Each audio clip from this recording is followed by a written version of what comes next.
Okay, guys, welcome to the Cocktail Stories.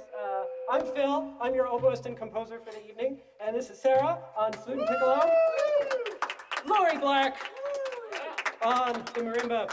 Okay, what you just heard was a piece called Amber Moon. Now, for those of you, has anyone here had a drink called the Amber Moon before? Okay, it's a fucked up drink. Here it is. So, we have 1 part whiskey, a teaspoon of Tabasco sauce, a lemon wedge, and a raw egg.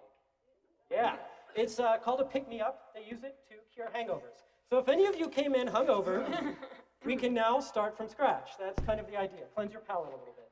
So we got some Hollywood screenwriters to write us some stories about their favorite drinks for this program, and then we wrote music on it. And our first story is going to be the drink, the Manhattan. And this is written by television writer Guy Busick. Let's see, I've known him for quite a long time, and he was nice enough to write us this story.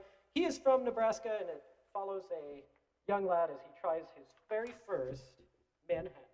So I'm the young lad. Lori is the young lad. Now, for those of you who are a little bit not into the cocktail thing, or male, a Manhattan has in it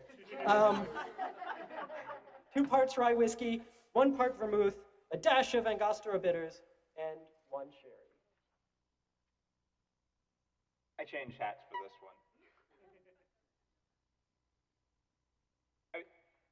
Anyone from California, this is what we assume Nebraska looks like.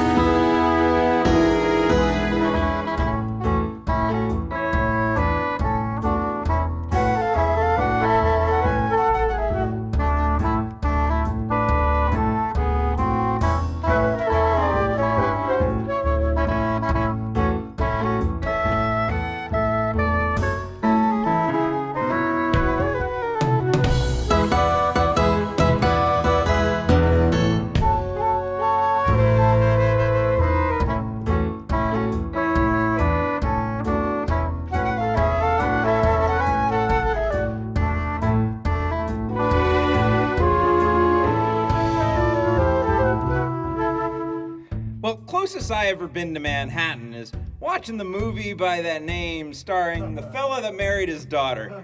In real life, not the movie. I guess the girl he was after in the movie was pretty young too, but the movie was in black and white when it didn't need to be, and that was enough to piss me off. One time, I went to Manhattan, Kansas, and hell, that might as well have been the Big Apple when you live in a town as small as I do. I'm guessing the big Manhattan is more varied in terms of racially than the one in Kansas, but possibly they're similar otherwise. Now, there's 108 people live here in Stir, and 1 bar, that's Rhonda's, is the owner, and Pat named it after his wife, who died giving birth about 20 years ago.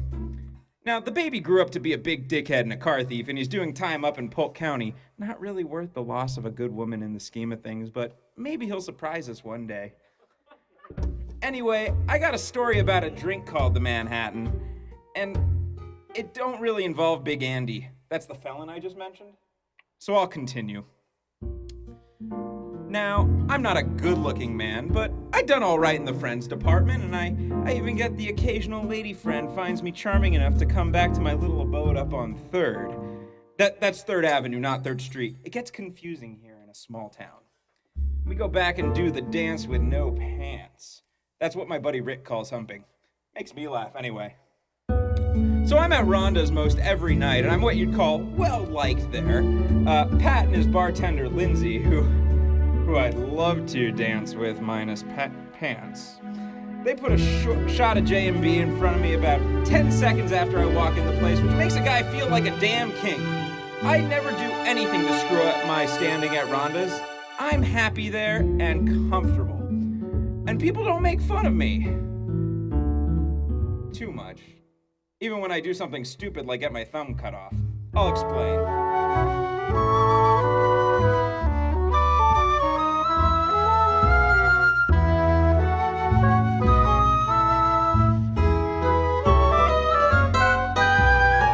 About a year ago, I hurt myself real bad out at the seed corn warehouse. Thumb got cut clean off, which people thought was odd for a lot of reasons, but mostly because I don't even work with saws. Doctor sewed it back on pretty good, but I couldn't drive my forklift for about 2 months, and I got paid to sit on my ass and watch TV in the daytime. And I got pulled into one of them, as the females call them, stories. I'm not embarrassed to say it, at least not to you. Now, there's this one real suave guy on one of these stories I watch mainly, and he had lots of money and lots of pantsless dances, and he drank something called a Manhattan, which I'd never heard of before. He described it as a whiskey martini, which I thought was just about the coolest thing ever.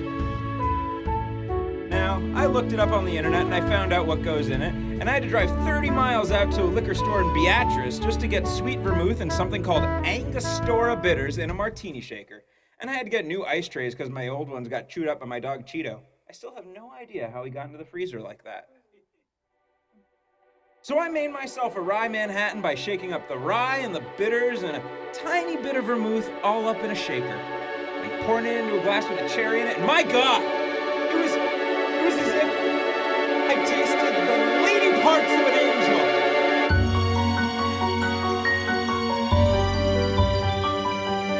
I started drinking them a lot, making regular trips out to Beatrice to get supplies. But some nights, I got so loaded on Manhattans before going to the 3 miles to Rhonda's, which was not ideal because Rhonda's was basically my whole social life. And some nights I did make it there, but by the time I got there, I was already so loaded that I got about halfway through a beer and had to go out back and recycle my lunch. But I wasn't going to give up on my new favorite drink, so there's only one solution. I had to teach Pat and Lindsay how to make it. Now, this was a more delicate endeavor than you might think. You order anything in Rhonda's more complicated than a beer, and you're liable to get made fun of the rest of your life or worse. Lindsay once slapped a lady right in the face just for ordering a gin and tonic. I'd approach it just right. So I got in one night, and I sit on my usual stool, the one that third from the left that no one likes because it smells a little weird, and I tell Lindsay that I'd like to sip my whiskey tonight instead of shooting it. Now, they only have J&B and Wild Turkey there, and I ordered Wild Turkey instead of my usual. I was showing them I was a man capable of change, in baby steps. I got some looks, but mostly it went over just fine. The next step was to get some rye behind the bar. I slipped Pat's beverage guy $100 to throw in a free bottle with his next delivery and say it was some kind of promotion that he thought I was crazy. And frankly, he probably would have done it for about $10, a taco, and I did miss paying my electric bill that month from lack of funds, and Cheeto and I had to eat everything in my fridge over the course of 6 hours because of the power getting cut off and all. But it was worth every penny. Because one night I went into Rhonda's, and everyone was staring at this new bottle of rye like it was an alien artifact, and I casually offered to take the first sip, and I tried it, and I may have overdid it with my reaction. Because from that night on, people were calling me Rye Guy. But I got some of them to try it, and they all liked it. Which was good and bad, because the bottle started going pretty fast, and I wasn't confident that Pat would order another one. And I couldn't afford to bribe the beverage guy a second time if I wanted to pay my medical bills for the thumb thing.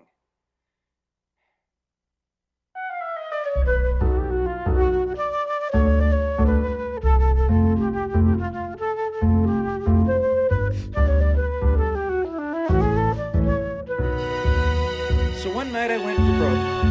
I brought in my little box with all my Manhattan supplies, vermouth, shaker, bitters, and I asked Pat if I could show him something. It got real quiet. He nodded, but he had a look on his face like he had just smelled the worst fart in the world.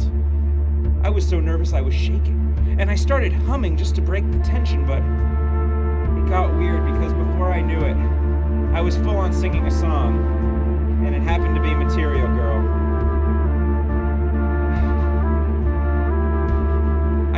I couldn't tell you why, but it was not the best thing for a man to be singing when he is already doing something that everyone considers a little girly.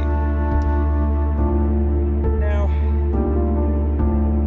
they don't have martini glasses at Rhonda's, so I just poured the drink into a tumbler. There was a feeling in the air of disgust mixed with curiosity. Then I took out my jar of cherries and somebody actually gasped. Plopped a cherry in the glass, took a sip, held out the drink to Pat.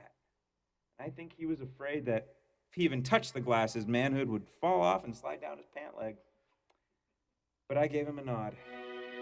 And in that nod was 12 years of friendship, of being a good customer, a customer that never had to be cut off or thrown out, who never made a pass at Lindsay like everybody else did. And I said, remember our history and trust me. And he took the glass, and he took a sip. Well, he said, well, shit!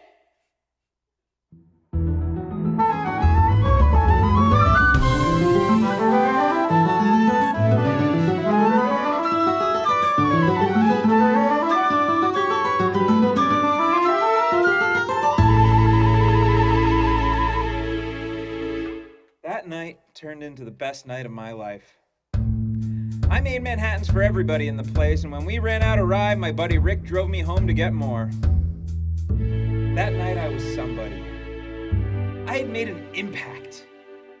Even Lindsay gave me the cutest little smile I'd ever seen.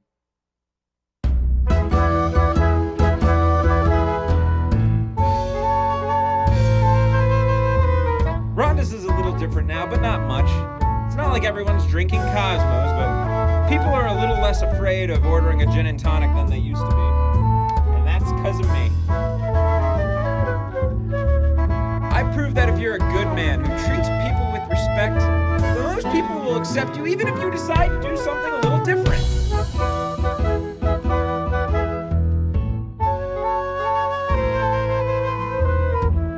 I'll probably never visit Manhattan, but that's okay. I'm happy here in Stir and comfortable. And no one messes with me. Well, too much. Even when I do something stupid, like get wrapped up naked in plastic with a pallet of corn and get shipped all the way to Beaverton.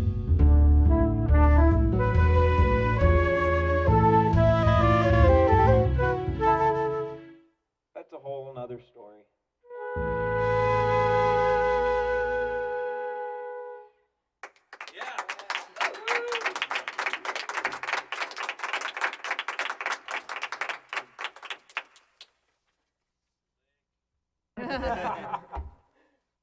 Those hats actually do keep you really warm.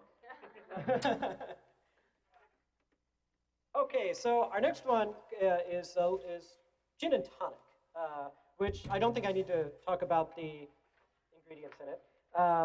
And so I couldn't resist this actually, but of course, all of you guys here are musicians, right? Very good.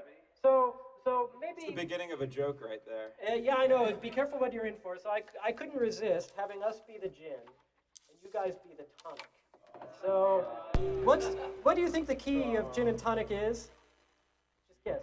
G, right. Yeah, G. Good. Someone said it. Play us a G for you, please, Mr. Black. Yeah, there it is. Sorry. So if everyone... Go ahead and hum this note with us for a second. Good, okay. So, this is going to be going on throughout the whole thing. And the whole drink and the poetry is going to weave in and out. Poetry by Hilary DeMeglio. And Sarah will be leading that. And you guys will be our time. All right, here we go. You'll have some help.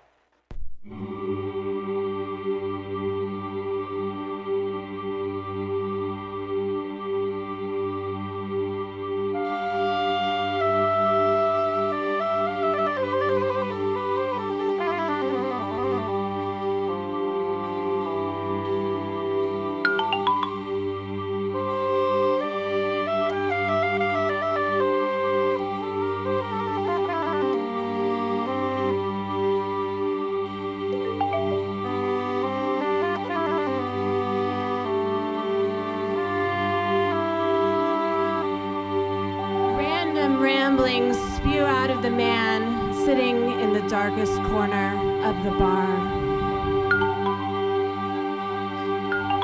I wonder, what is he really saying between the words?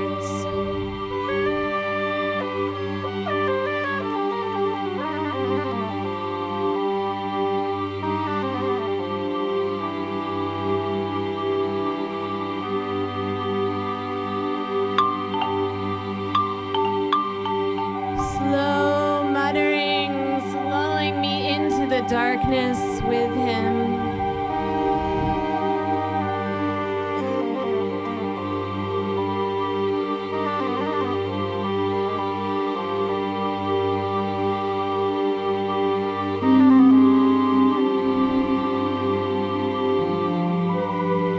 Can anyone else hear the beats flowing in shallow breath?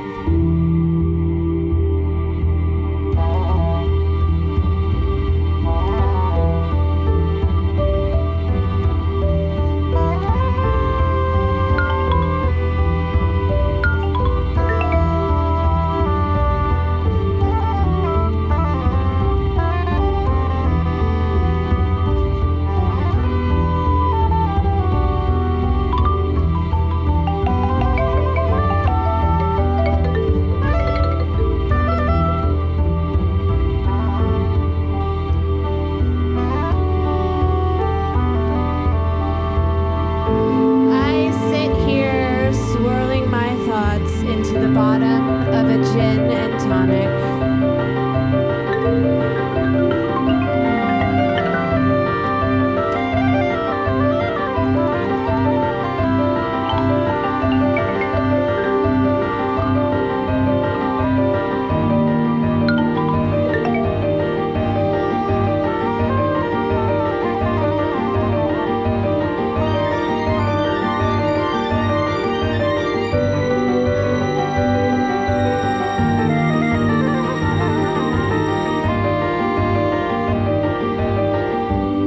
I am curious to see beyond the borders that confine.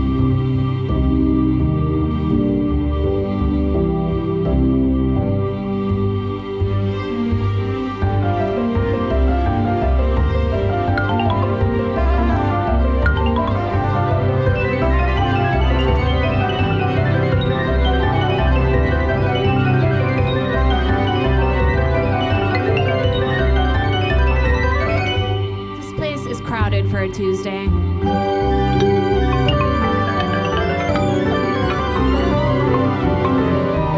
I much prefer the solitude of Monday nights.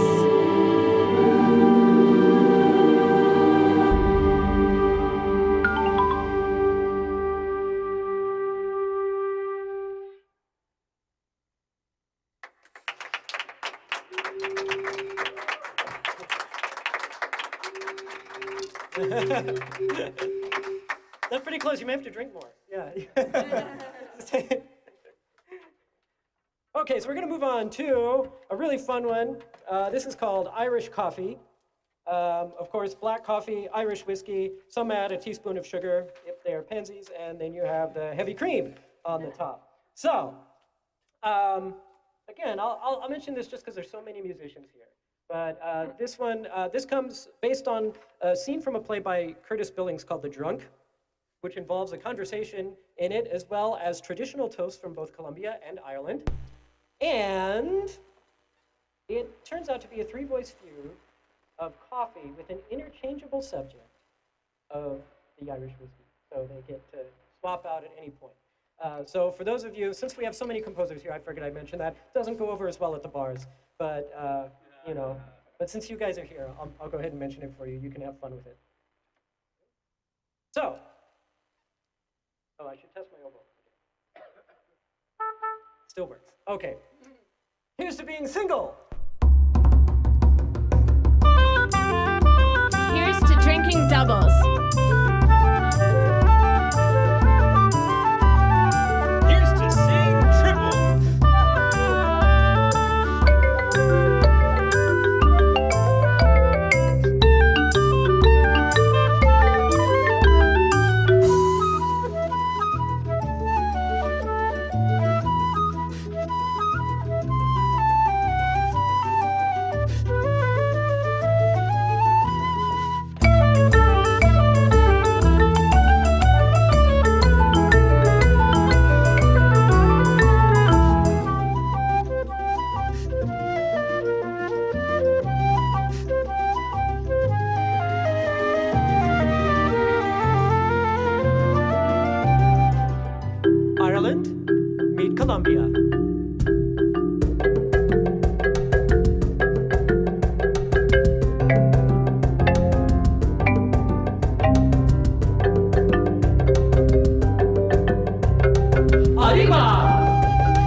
Columbia, meet Ireland.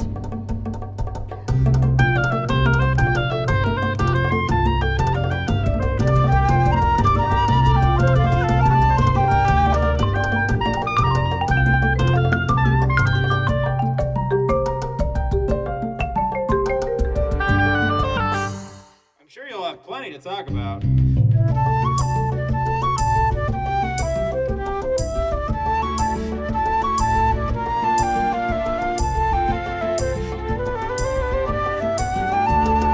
Here's to being single. Drinking double! And seeing triple.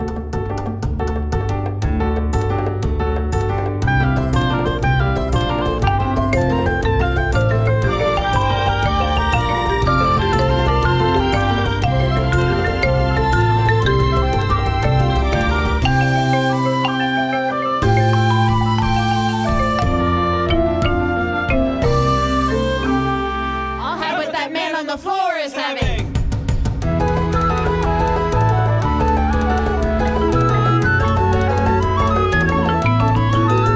Arriba, abajo, centro, pa' dentro! Olé!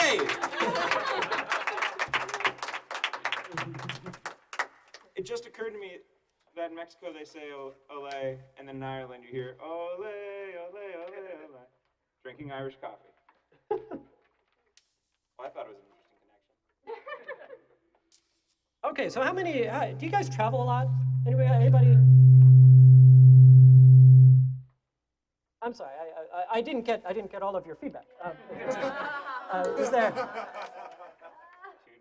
Come on. Hey, you know, I can't say you guys try standing up here because you've all been up here yourself. So I can't even play that card. All right. Well, are there any travelers? Anyone who flies around a lot? Anyone who travels for business? No, we're all musicians. We all stay here. Yeah. All right. Well, this one is for the jet setters out there. This story comes to us from screenwriter Ryan Murphy, who wrote us a little number for the Jack and Coke. Again, if you need the Jack and Coke explained, you should probably just have a few instead. So this is going to feature a little bit of Lori on the marimba there, and I'll be doing the drama for once. And here we go.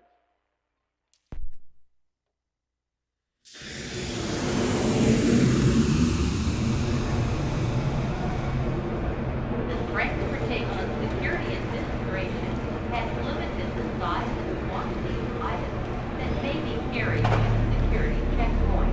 Please contact your air carrier or a CBP representative.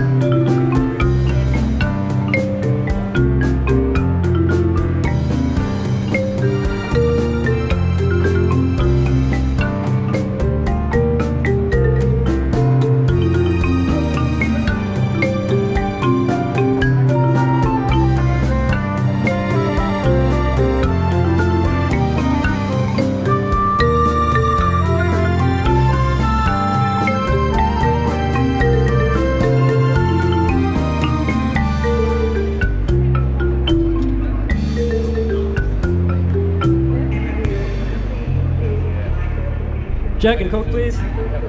And could you go ahead and make it a double?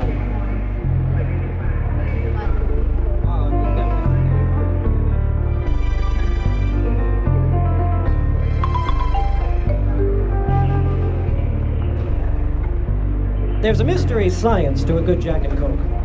Consider, there are nearly 500 commercially distilled whiskeys on the market today. And if memory serves correctly, about 75 different brands of cola worldwide. But almost to a man, we always ask for a Jack and Coke. Not a whiskey and cola, but a Jack and Coke. I know what the cynics will tell you. They'll tell you it's all a matter of advertising, product placement, corporate media saturation, etc., etc. And that doesn't help. But it goes deeper than that.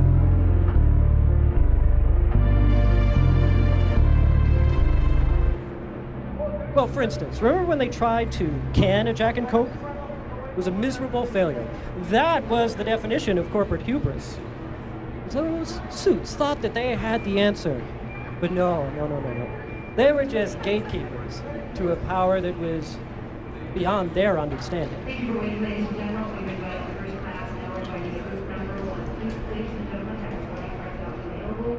I've seen quite a bit of the world. I've had the honor of drinking with some of the high and the mightiest to, well, some of the meekest son of a bitches you ever did see. But no matter where I find myself, be it London, Hong Kong, or Los Angeles, by God, nobody thinks any more or less of you for ordering a Jack and Coke. It unites men in ways that really neither government nor religion have been able to do in 2,000 years of recorded history.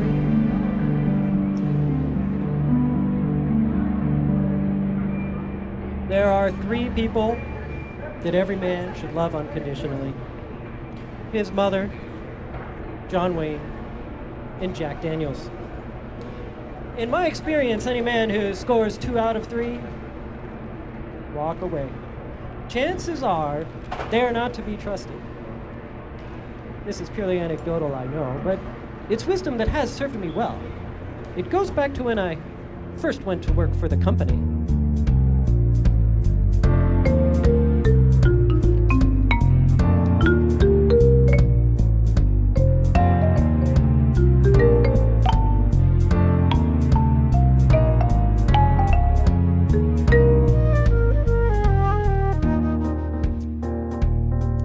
I'd had a strong first quarter, and the boys upstairs were impressed.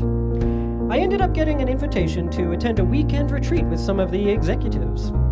Myself and 3 other young bucks. Arvid Simon, Garrett Yamaguchi, and Derek Peters. The other fellas in the office were envious as hell. They all knew what that invitation meant. We were the contenders. Another year swabbing the decks, and we might just see that key to the executive lounge. This weekend was going to be a test. One that could very well make the rest of our lives. Just so long as we didn't cock it up.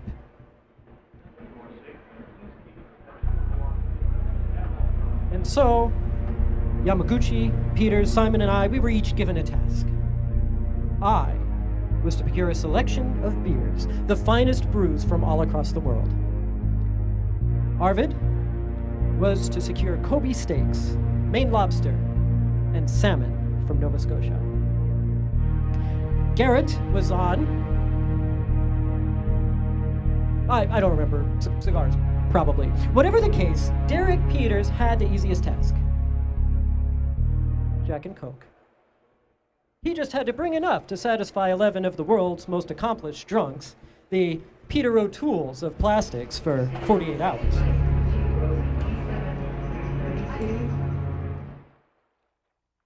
So, the weekend of the retreat finally rolls around. I remember standing on the dock that Friday morning with Simon and Yamaguchi, a king's ransom of the finest food and drink at our feet. I can still remember the scent of geishas clinging to those steaks. But Peters was late. Flight 1017 to Calgary is closing doors in 1 minute. Minutes passed. Precious minutes. The old guard were already on board Mr. Talbot's boat, all ready for that first Jack and Coke in the morning. We were just about to shove off when Peters finally showed up. But any relief was instantly torpedoed. Because Derek Peters, that cheap bastard, didn't bring Jack Daniels and Coca-Cola. No. He brought Jim Beam and something called Simple Times Soda. Simple Jims. And now that group 3 that goes 22 and higher to the door of your gate 14. I still can't quite remember what happened next. It was all blood, thunder, and fury. The heavens shook. I remember Peters begging. He was saying crazy things. He was saying insane things. He even tried to convince us that he was a Mormon. And that's when I saw her. This curvy little freckhead country bumpkin getting into her daddy's fishing boat with 2 of her friends. I don't know why, but I just went to her. I shoved what was left of my life savings into her hand, maybe $500, and begged her to get all of the Jack and Coke that she could muster, and then defy every counter water safety ordinance to catch up with the Talbot's yacht. I didn't even give her a chance to answer. I was already running back. I clambered aboard with Simon Yamaguchi and, yes, even Peters. Leave no man behind. That's what my drill instructor used to say anyway. Well, to make a long story short, just as we're about to hit open water, Old Man Talbot finishes his spiel up on risk management, calls for the first round of drinks. Jack and Cokes, all around, of course. I felt my heart begin to enlarge as my stomach started ripping up its own lining into my throat. And that's when I saw her for the second time. That curvy, freckled angel and her two friends, dressed in their mother's very best Saturday night dresses. She piloted her daddy's boat alongside the Talbot's yacht, and it was packed stem to stern with Jack Daniels and Coca-Cola. Now that, gentlemen, is how you serve a Jack and Coke, Talbot said as he shook our hands.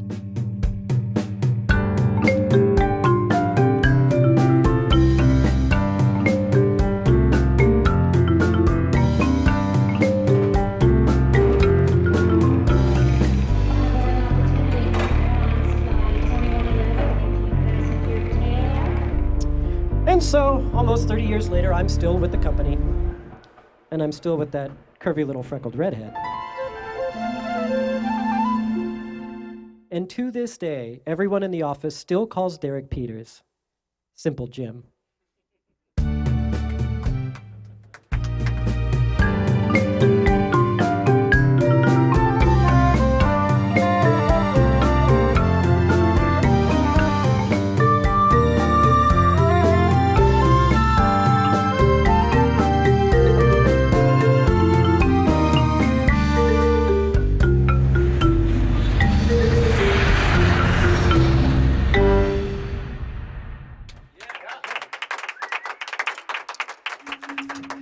Okay, and for our final number tonight, how many of you guys got a beer today? How many of you had a beer?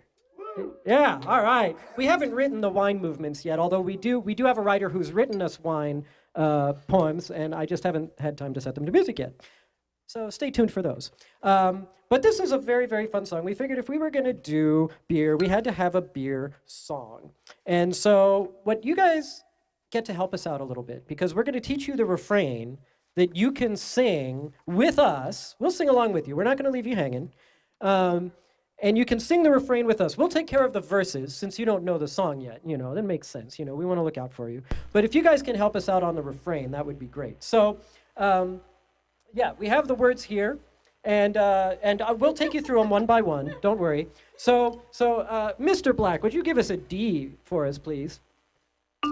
Oh, there it is. There it is. This is going to be our starting note. So let me hear everyone on that D. Let's hear it. Okay, now you're going to say the word here. Here. Good, so here. I'm going to go up. I'm going to try to go up the octave. See if the Dr. Pepper will let me. Yeah, all right, thank you. Maybe you should do this. All right, so. Okay. Here. So the way this goes is here with our beer. Let's hear that. And here with our beer. Good, let's do it a little quicker. Here with our beer. Again. Here with our beer. Good. The next line is we sit. All right? We sit. Good. So let's do that much now. Ready? So here with our beer. We sit. Now the next part is very easy. We've already done it. It's here with our beer again. Here with our beer. And then we just go up the scale. As golden moments flit, and as golden moments flit. Let's try this all together, okay? Ready? And here with our beer. We sit. Here with our beer as golden moments flit. Good. You guys think you have it? Okay, I am gonna work on this with you guys and sing along with you, along with these. And this is gonna be a beer flight. It's gonna take you through many different types of beer. And here we go.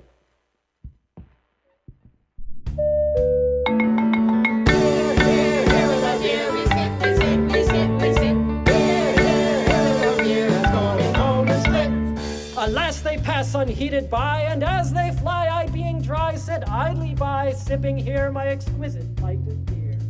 Here, here, here is our beer, we sip, we sip, we sip, we sip. Here, here, here is our beer, and going home and split. Guinness!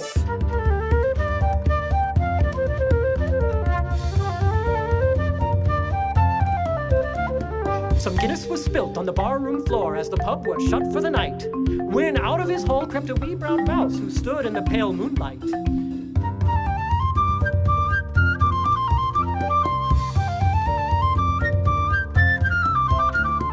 He lapped up the frothy foam from the floor, and back on his haunches he sat. Then all night long you could hear the mouse roar, "Bring on the goddamn cat!"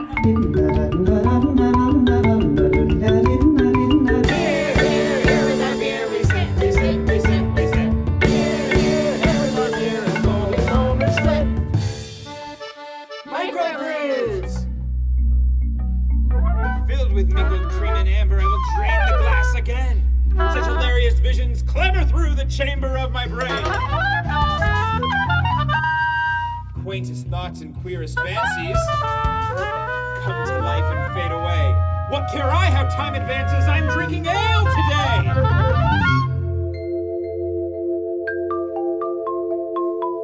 Winter casks.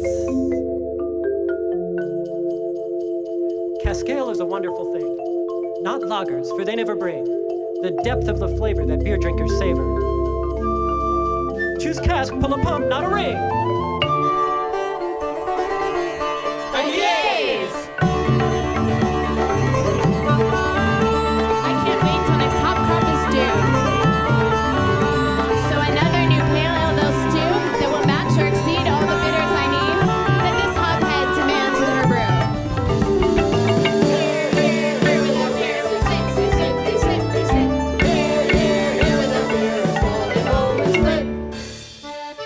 Domestic drafts. It's a terrible thing to be dead, or to sleep all alone in a bed. But next to it, lad, there's nothing so sad as a beer which is minus a head.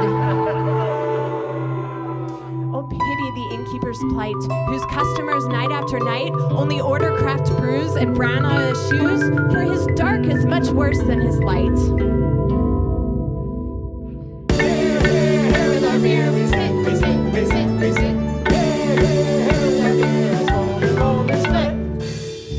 Bottled imports.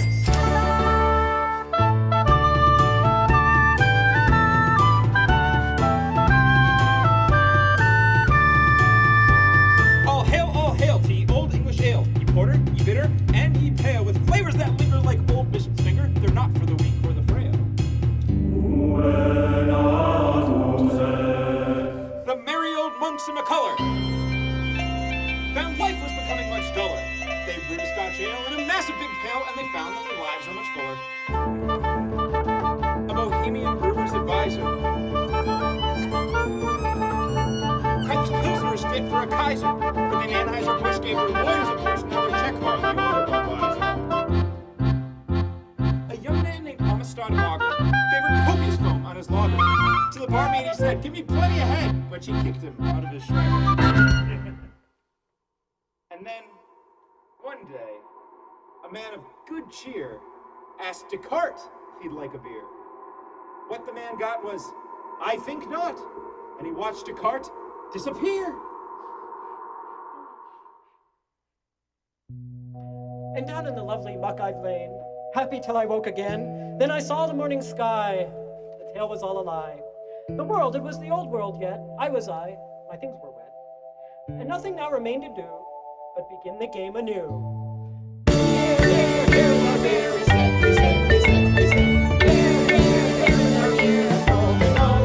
Again!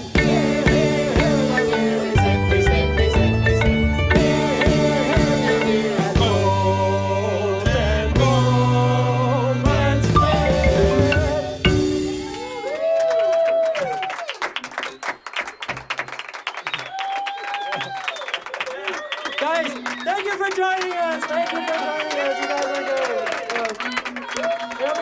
great. Now, remember to have your Amber Moon tomorrow morning so that you can cleanse yourself from all of this. You have no idea. Thank you.